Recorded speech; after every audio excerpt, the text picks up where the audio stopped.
बादशाह अकबर का दरबार अपनी बुद्धिमानी और न्यायप्रियता के लिए दूर दूर तक मशहूर था। दरबारियों के बीच बीरबल की सूझबूझ और हाजिर जवाबी का कोई सानी नहीं था। एक दिन दरबार में एक बहुत ही विचित्र मामला पेश हुआ। दरबार के एक अमीर व्यापारी के पास एक बेशकीमती हार था जिसे वह अपनी पत्नी को उपहार स्वरूप देने वाला था, लेकिन किसी ने वह हार चुरा लिया। व्यापारी बेहद परेशान था और वह सीधे अकबर के दरबार में पहुंचा। महाराज, मेरा कीमती हार चोरी हो गया है। मैंने उसे तिजोरी में रखा था और अब वह गायब है। कृपया मेरी मदद करें। बादशाह अकबर ने तुरंत मामले की गंभीरता को समझा और बीरबल की तरफ देखा, जो हमेशा कठिन परिस्थितियों में हल निकालने के लिए जाने जाते थे।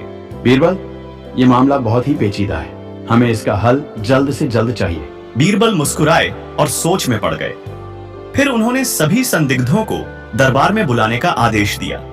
तिजोरी के पास काम करने वाले सभी सेवकों को तुरंत दरबार में हाजिर किया गया। तुम सबके सामने एक मौका है। अगर किसी ने यह हार चुराया है तो वह स्वयं स्वीकार कर ले, अन्यथा मुझे यह सच्चाई जानने में ज्यादा समय नहीं लगेगा। लेकिन किसी ने भी अपना अपराध स्वीकार नहीं किया। सभी सेवक चुपचाप खड़े रहे और एक दूसरे की ओर देखने लगे। बीरबल ने इस चुप्पी को भांप लिया और अपनी चाल चली। ठीक है, अगर कोई अपराधी नहीं है तो मुझे यह जादुई तरीका अपनाना होगा। फिर उन्होंने सभी सेवकों को एक एक करके सामने आने को कहा और उन्हें एक समान लंबाई की लकड़ी दी। यह लकड़ी जादुई है। जिसने भी हार चुराया है उसकी लकड़ी कल तक 1 इंच बड़ी हो जाएगी।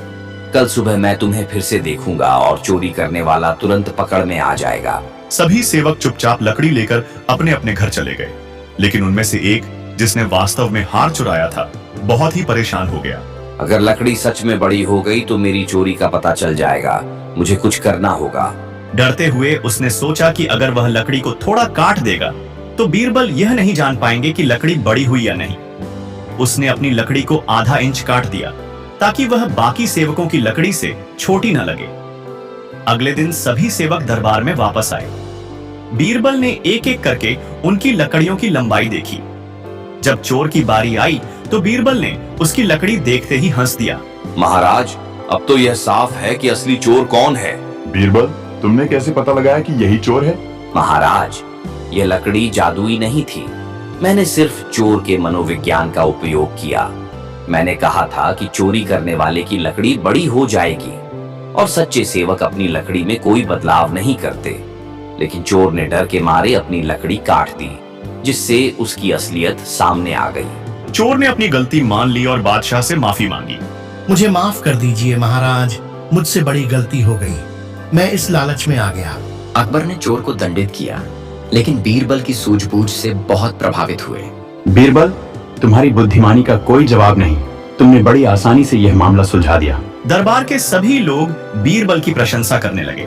व्यापारी का खोया हुआ हार भी मिल गया और चोर को उसके अपराध की सजा मिल गई। बीरबल की इस अनोखी चाल ने फिर एक बार साबित कर दिया कि अकबर के दरबार में कोई भी अपराध छिपा नहीं रह सकता।